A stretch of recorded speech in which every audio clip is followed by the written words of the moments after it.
On everybody, it's the France, and we're here for a payback review for August the 30th, 2020. We are almost done with this month. We only have tomorrow to deal with. Why, may I ask, why was this pay-per-view this week? The next pay-per-view we should have gotten is Clash of Champions on the 20th or the 27th. I couldn't tell because WWE had it going both ways. One was the 20th when a commercial, and then when Michael Cole and Corey Graves were talking about it, it was the 27th. Make up your mind. But that should have been the next pay-per-view. The only reason it feels like they did this pay-per-view is to give Roman Reigns the Universal Championship. That was it. They had to throw a bunch of stuff on here, but they wanted to give Roman the championship. And that's what they did tonight. In a very piss-poor way, but may I ask something? If your plan was to give Roman the Universal Championship, why would you give Bray Wyatt a 1-week token title reign? May I ask that? I don't get why you did this. What should have happened was Bray kept the title tonight. Bray gets the title tonight. But Roman Reigns feels like he should have won the championship, and then we get the Clash of Champions, and that's where he wins the title. But no, Vince McMahon and his bullshit booking, the way that match finished tonight. They barely topped 2.5 hours. They had 8 matches tonight, minus the kickoff show, but who cares about the kickoff show? And in those 8 matches, the first 4 matches were done in the first hour. Wow, why the fuck were we having a pay-per-view on Sunday, a week after the show, after the second biggest show of the year? So, Ray Morgan and Ruby Riott beat the Moronics on the pre-show. They have now Liv Morgan. One of the cool things they did was Liv Morgan and Ruby Riott now have matching jackets. Liv says Liv to Riott. Riott's jacket says Riott to Liv. I think that's pretty cool. Shows the solidarity again. Good for them. Match that nobody should give a damn about. I know I don't. The first match was Bobby Lashley versus Apollo Crews for the United States Championship. Everybody was saying this match should have happened last week instead of MVP. Well, MVP, of course, lost last week. And for whatever reason, Bobby Lashley got a title match this week. And Bobby Lashley won this match, honestly, quite handily. It was a 6-minute match and I do have to give Apollo Crews, because he did get a couple good, I think he did like double Germans into Bobby Lashley, which was a feat in of itself. Of course, as we know, Apollo Crews is a very strong dude. But in the end, I will never call it by its finish, by that fucking stupid ass name. The Full Nelson was put on Apollo Crews, and Apollo Crews ended up tapping out, and we have a new United States champion. Why?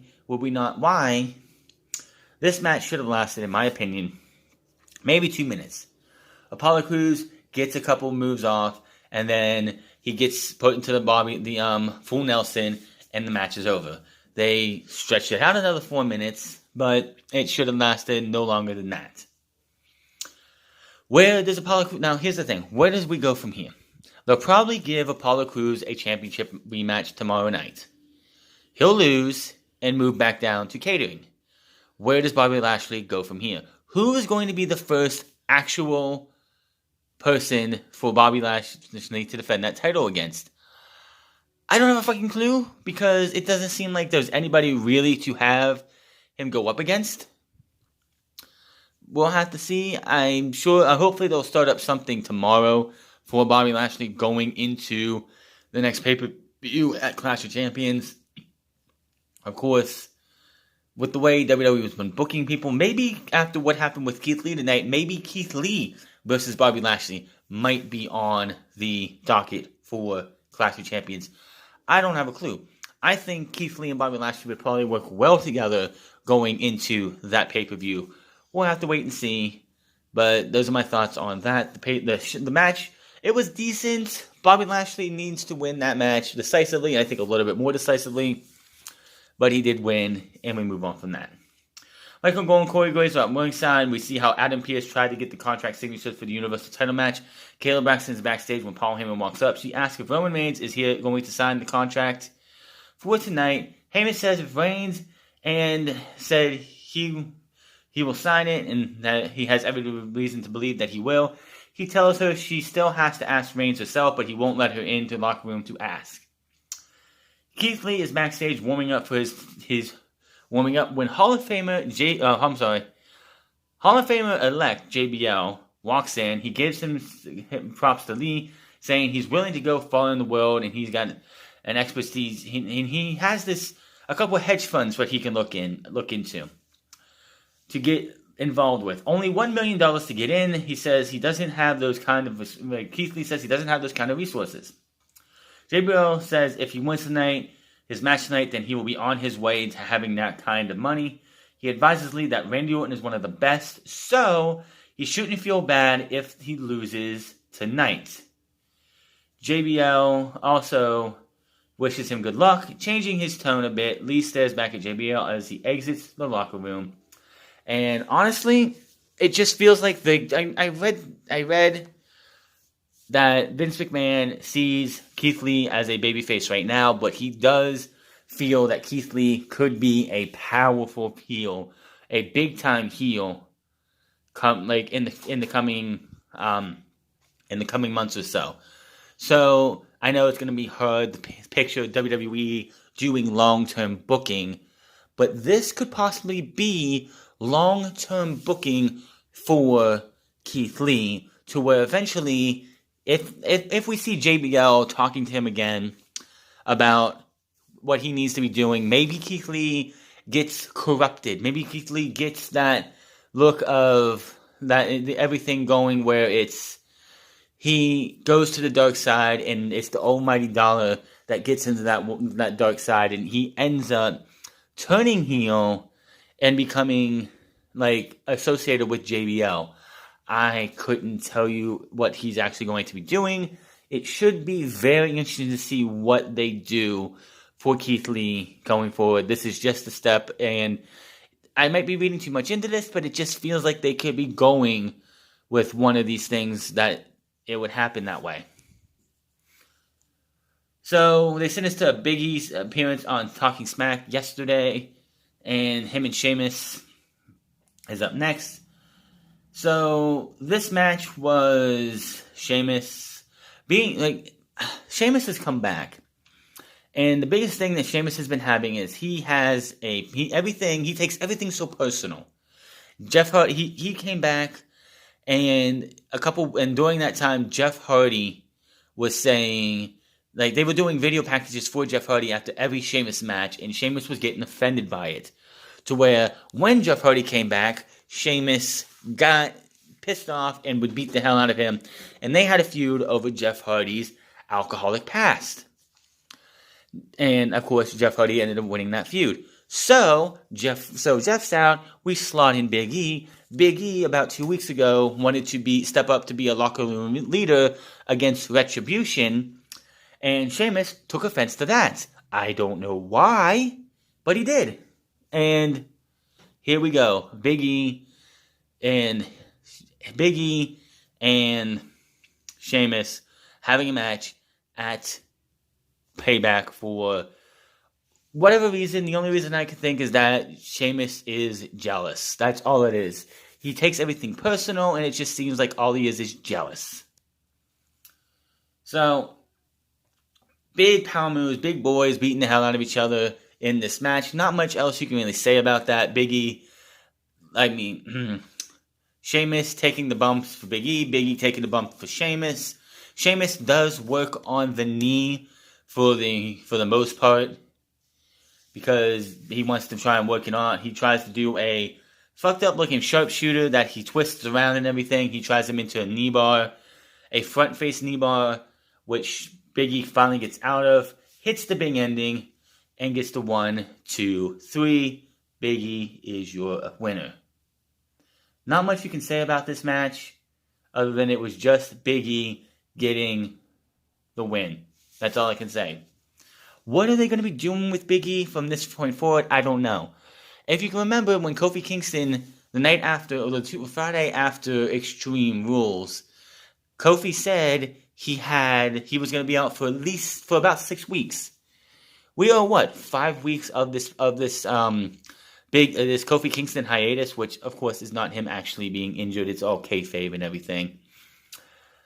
What do they have left for Big E? Will this eventually lead to a Universal Championship match for Big E? I couldn't tell you. He stands tall and all that good stuff. Then we go to Cole sending us backstage to newcomer Alicia Ashton, which I'm pretty sure wasn't a newcomer. It's just we haven't seen her because she went from working with WWE to doing the XFL thing to... She welcomes Matt Riddle. Riddle is over, everyone attacking me, including Corbin. He says he will put an end to all that tonight and takes Corbin's crown. Alicia asks Riddle to respond to tweets where Corbin and Riddle is a failure at home,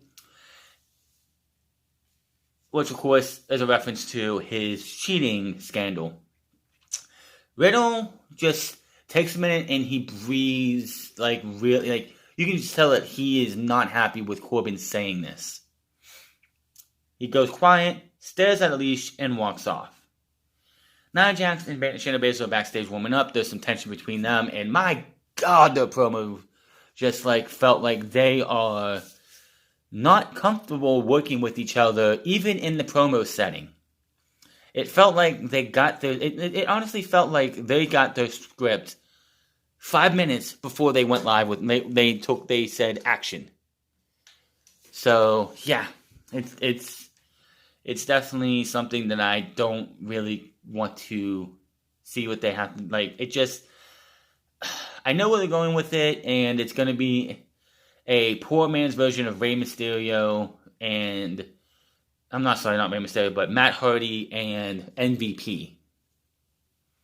That's all there is to it. When Matt Hardy and MVP won the tag team titles, they didn't like each other, but they won the tag team titles, and they got along enough to be able to keep the tag team titles, but they ended up fighting. Matt lost the titles because of a knee injury, and of course, it all led to them fighting each other.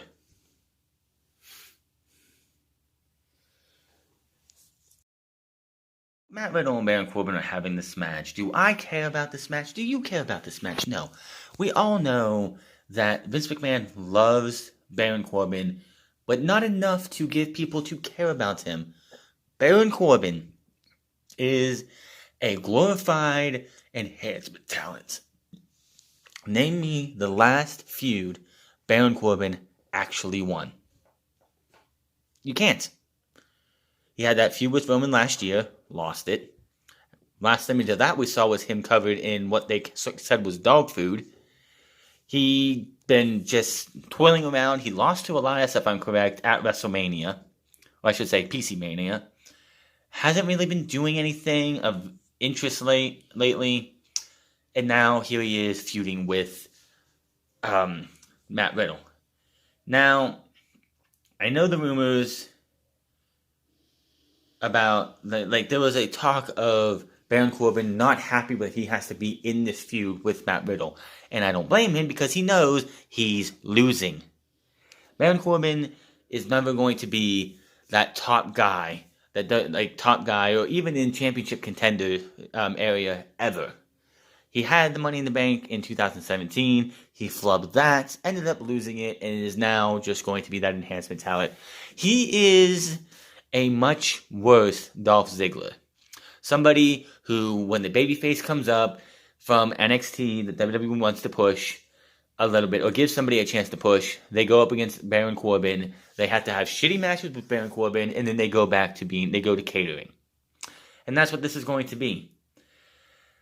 Riddle with a triangle, Corbin powers up, but Riddle recovers to his feet. Riddle with a big kick and then a bro to sleep.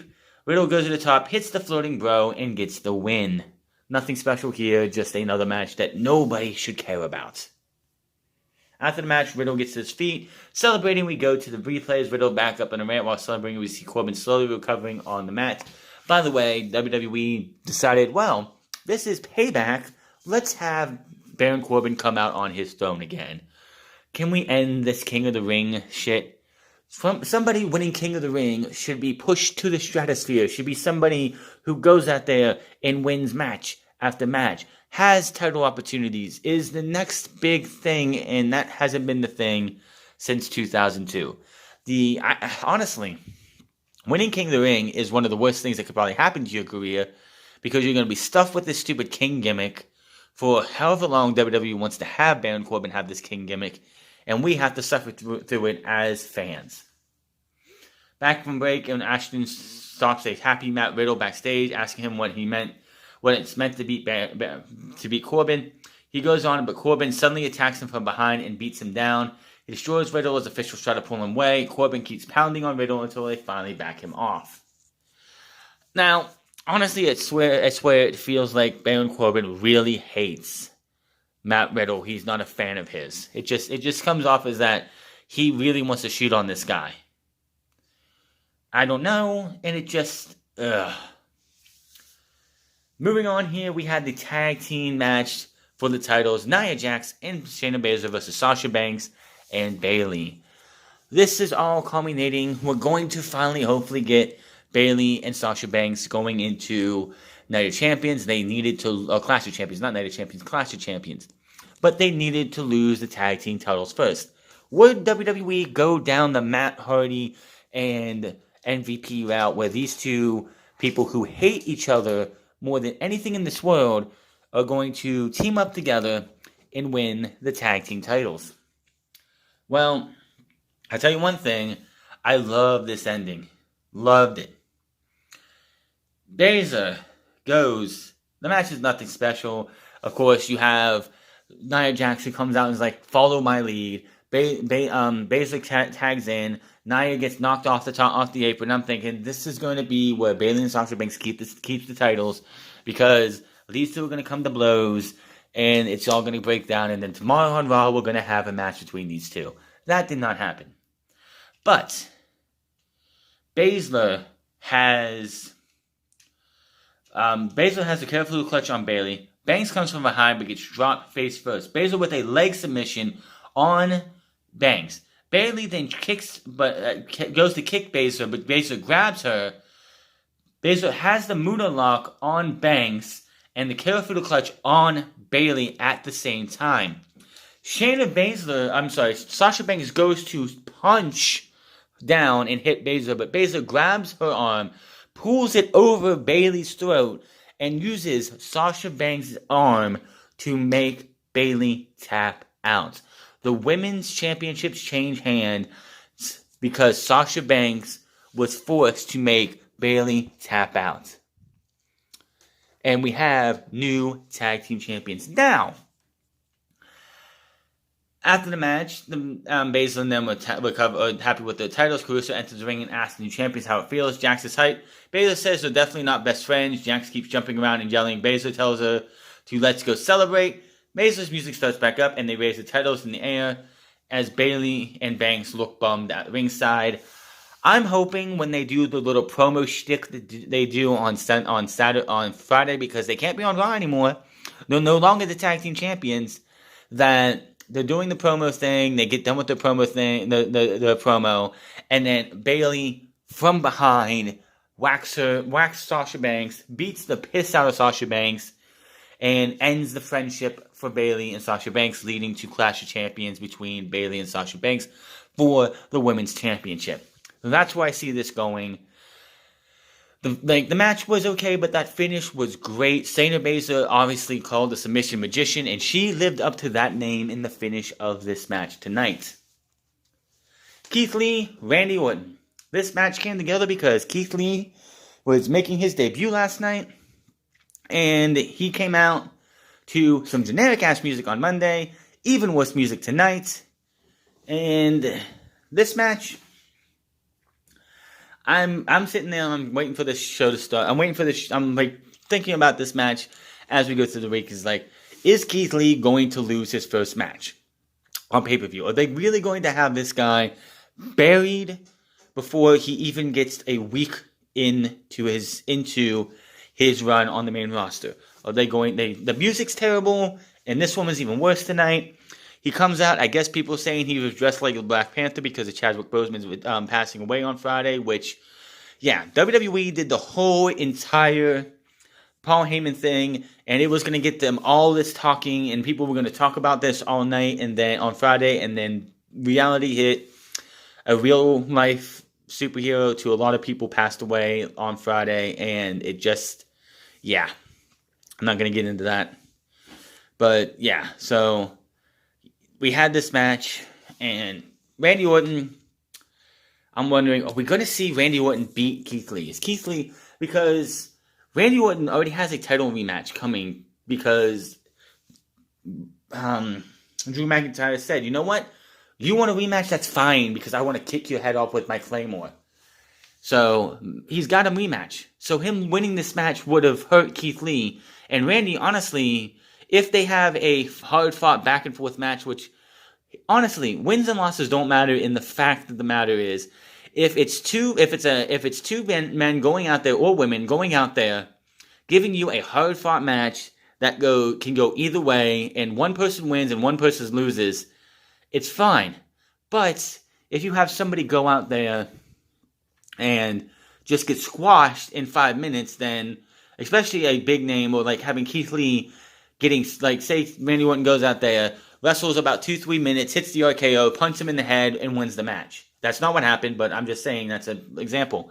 That would do more damage to Keith Lee than needed be, and Keith Lee would go on to be just another irrelevant member of Monday Night Raw. Now, Keith Lee showing off his...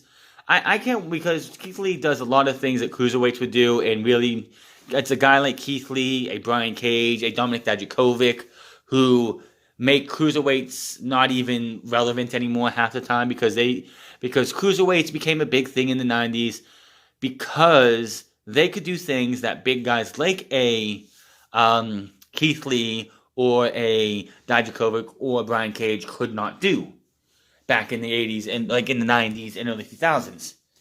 But with the way WWE likes to do stuff, the way Vince McMahon likes to book people, Keith Lee is showing off that he can do all these crazy things, and like shows that what makes him special.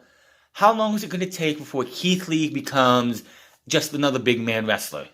Mark Henry, if I'm correct, on I believe it was Steve Austin podcast, said that Keith Lee is going to redefine big man matches. That could be true if Vince McMahon doesn't stop him from doing what he does and stifle him, because Vince McMahon loves to stifle. Ricochet has had pretty much wrestled the same match every single time he's on television. The same moves every single match, and it's getting boring. When Ricochet was in NXT, he wrestled and he changed his moveset up and his wrestling style up every single match. You never felt like you had the same Ricochet match every single week in NXT. How long is it going to be until Keith Lee is doing the leapfrog over top of somebody, or this move or that move, and it's just like Keith Lee is a special dude, and this dude getting the win tonight, which he did in decisive fashion, it felt like. Orton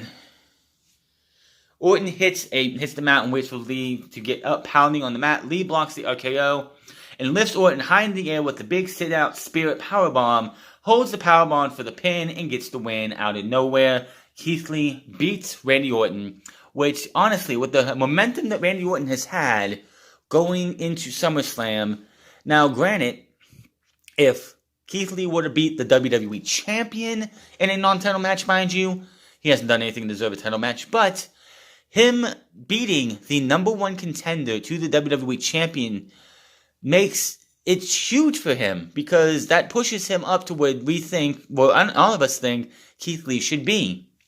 Keith got the win in very surprising fashion, but he gets the win nonetheless. Where does this go for Keith Lee?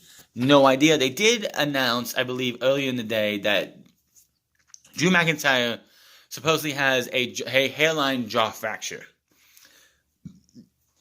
They have about 4 weeks to go before we get to Clash of Champions. Is Drew McIntyre going to? How are you going to have Drew McIntyre like get recovered from a hairline fracture? I don't know how long a hairline fracture actually lasts, or how long it takes to heal. But is it going to be? Are they going to be able to get themselves out of this one if it takes more than 4 weeks for a hairline fracture to heal? Kayla Braxton starts Paul Heyman's backstage again, asking about Roman Reigns being in tonight's main event, despite the contract not being signed. Heyman points to how Reigns said on SmackDown he guarantees he will be in the match, guaranteed to beat up everyone, and guaranteed to take the title. Says we can believe that, and you can believe him. This is Paul Heyman. We do not believe everything Paul Heyman says. Rey and Dominic Mysterio versus Buddy Murphy and Seth Rollins.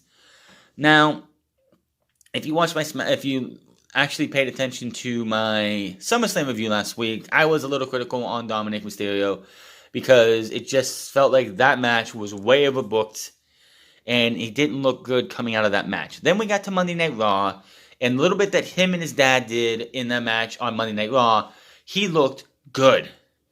Now tonight, he looked good again, and this dude is going, if they give this guy the shots that he needs, Dominic could be that one piece that Vince McMahon, since I'd say 2010, 2011, has been trying to find his successor to Rey Mysterio. Even though he did not create Rey Mysterio is already a made man before he got to WWE. But alas, of course, Rey Mysterio isn't going to be able to wrestle forever, so he wants to be able to make his own Rey Mysterio. And honestly, Dominic could be that next Rey Mysterio for WWE. And he's showing he's got potential to be a really, really good star in WWE. I also am glad that WWE or somebody went to the tailor and took that fucking hood off the back of Dominic's head, Dominic's attire, because SummerSlam, it just got so annoying seeing him roll around or wrestle around, and that hood just kept popping back up on his head and everything. But good thing that was just taken out of that. So, really good match. Good thing there was no Retribution again, which we'll talk about Retribution here in a second. But Dominic looking good, Rey Mysterio always looking good. Seth Rollins, Buddy Murphy, they are what they are. They are great as well. Honestly, Dominic in this position right now has no better than these three people to work around to get the experience he needs to be a mainstay in WWE. His dad is one of the all-time greatest luchadors of all time. Seth Rollins is great. Buddy Murphy is great. Being around these three guys to pick their brains and get the reps that he needs to. Dude's got to be blessed to be able to be in WWE and work with these three guys. Now I know there's like Kevin Owens and other people he could work with too eventually, but to start off his career with these guys has got to be something great for him. But I would like to see that. Like there was talk of him be like changing his name to maybe Prince Mysterio or something. I think that would be great. Having just be called Dominic Mysterio just doesn't seem to ring off the tongue with me. Another good match here. Dominic's looking better every single time we see him. Again, Rey Mysterio, Seth Rollins, Murphy, they are great all together. Now, there was a spot that was interesting because you had Dominic up on the top of the turnbuckle. He goes to do a dive onto both Seth Rollins and Buddy Murphy. They don't do the whole we're going to fall over him catch it as we try to catch him. They actually catch him. And Murphy and Seth throw him up, and Seth Rollins turns it into a Falcon Arrow. Awesome spot. Rollins brings Rey back into as the referee counts. Rollins stares down at Rey and taunts him. Rollins holds Rey, tags in Murphy, and orders him to kick Rey in the head. Rollins launches Rey into the corner, but this backfires, and Murphy kick nails Rollins in the face instead. Rey ends up sending Murphy into the ropes for a 619, but Dominic tags in, sliding his dad under the bottom rope to Rollins on the floor, launching Rollins into the barrier. Dominic goes back over and hits a 619 on Murphy, goes up top, hits a frog splash, which, dude, you definitely need to work on your frog splash. For the 1, 2, 3, and Dominic gets his first win in WWE, pinning Murphy. After the match, father and son celebrate and Dominic's music hits. A furious Rollins looks on from the stage, staring down the ring at the ring and at Murphy, who looks on from ringside. Rollins and Ray will happen tomorrow on Raw, which I don't understand why. Rollins turns his back and heads to the locker room as Murphy watches. Ray and Dominic celebrate in the ring. I just don't know why this needs to keep happening. Dominic won this. They won. Can we end this? I want this feud to be over with. Now, my biggest question for this is going to be, when this is over, what does Dominic do? What does Rey Mysterio do? Where does this go from here? Will Dominic go to NXT? Will he stay on Monday Night Raw? Will he be tied with his dad for the next 6 or 7 months, which would not be a problem for me? I feel that WWE, if they book this right, which this is WWE, how do they book anything right? I feel like this is leading up to WrestleMania 37, where it's going to be Dominic versus Rey Mysterio, and if Dominic wins, his father has to retire. I think that's where we're going with this. I could be thinking too much of this, but I think that could be something they want to do. Give Rey Mysterio one last big moment in the sun and be with his son at WrestleMania. Something that hasn't happened since a father-son having a match together. That hasn't happened since WrestleMania 2000. WrestleMania X7, my bad. WrestleMania X7, which was 17. When Vince took on Shane. So, could you imagine that? Vince versus Shane in 2001, and now 19 years later, it will be 20 years later actually. It will be 20 years if this match was to happen since the last time we would have a father versus son match at WrestleMania. I think that would be great. And if it is a retirement match, then by all means, give me that match. And like I said, Dominic has has his father to work with. Right now, Seth Rollins and Buddy Murphy, maybe Kevin Owens down the line, maybe even Drew McIntyre down the line. There's so many options for this man. And then if that's the match they go with, and Dominic wins, sending his father off to, retirement, the question would be, where does Dominic go from there? But I'm thinking ahead of myself. Let me know what you think of that, because that is, out of all this, I think that's where they could be going. And I'm pretty sure Rey Mysterio wants to have a match with his son before he hangs up his boots. What better way to hang up his boots than losing a match to his son at WrestleMania? I think that would be great. Hurt Business is seen backstage walking all smiles as they exit the arena. We go to a video package showing tonight's main event. No holds barred triple threat match. Universal title. Roman Reigns versus Braun Strowman versus The Fiend. Bray Wyatt. This is... this match. The synopsis of this match. Braun Strowman, Bray Wyatt, they beat the hell out of each other. Bray Wyatt brings out the fucking mallet that's painted to look like a goofy mallet. Hits Braun Strowman with it. They do and by the way, Roman Reigns hasn't signed the contract yet, isn't in the match yet. They beat the hell out of each other for about 5, 6, 7, 8, maybe 10 minutes. They do a broken ring spot where you have The Fiend suplex Braun Strowman into the ring and breaks the ring. Charles Robinson falls out and looks like that might hurt a little bit. Then Roman Reigns signs the contract, goes out there, spears Braun Strowman, and we have a new Universal Champion. This is the way they booked this. Fiend jumped in and hits Reigns with the mandible claw. Reigns blocks it with a low blow. He falls out of the ring as the ropes are broken. Reigns clutches his mouth for a mandible. He goes back in. Strowman stumbles to his feet, hits the spear. 1, 2, 3. That's it. Are you fucking kidding me? We immediately see Heyman smiling on the stage. The match contract still in hand. Reigns' music hits. He takes the title and raises it in the air. Still clutching his mouth on the mandible, Reigns throws the title over his shoulder, walks up the ramp. He sees Fiend and Strowman laid out. My question is here, why did we have this match happen? Why? What was the fucking point of saying, well, this contract needs to be signed by the end of the night? Braun gets signed and Fiend gets signed, but Roman Reigns doesn't sign the fucking thing until 80% of this match is done. Who booked this? Oh, that's right, probably Vince McMahon. This was a terrible way. Now, does it work for him as a heel to win the championship in this manner? I guess so. But this was fucking terrible. This is the way you're going to start off the Roman Reigns heel run, by having him sit out for 80% of the match and not even sign for the match until it sees fit. It's just so fucking stupid. Another thing, you had Roman Reigns attack Bray Wyatt after Bray Wyatt won the championship last at SummerSlam.